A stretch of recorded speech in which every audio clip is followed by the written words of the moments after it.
Argentine oil subsidiary YPF lose powering Bitcoin mining activities with residual gas. YPF lose, a subsidiary of the Argentine state oil company YPF, is currently piloting a project to power Bitcoin mining operations with residual gas.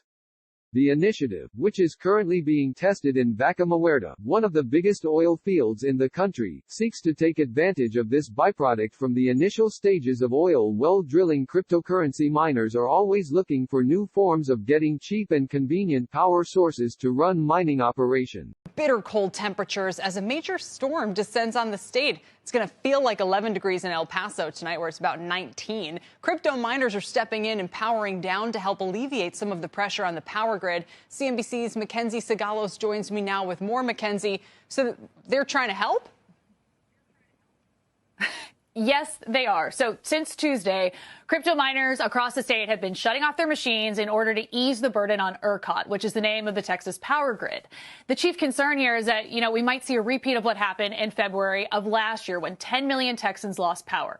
To try to prevent that from happening, Riot Blockchain has already cut their power consumption by around 99%. And I've heard from multiple other Texas miners that, they're doing the same thing. Some plan to react in real time, meaning that if ERCOT tells them to power down, they will cut off their machines within minutes. This is a major test for the industry to see if the narrative that Bitcoin miners are actually good for stabilizing the grid is true. And so far, it does appear to be working.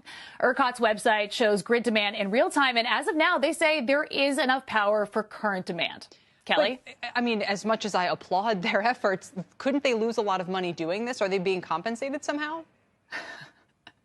Yes, exactly. So miners are technically losing money every second that their machines are offline, which is why the Texas grid actually pays these miners a premium to cut power. And the question that always comes up, Kelly, is why does ERCOT even need additional demand on the grid anyway? And the answer is that flexible energy buyers like crypto miners are really useful when there is very little demand for electricity, like at night.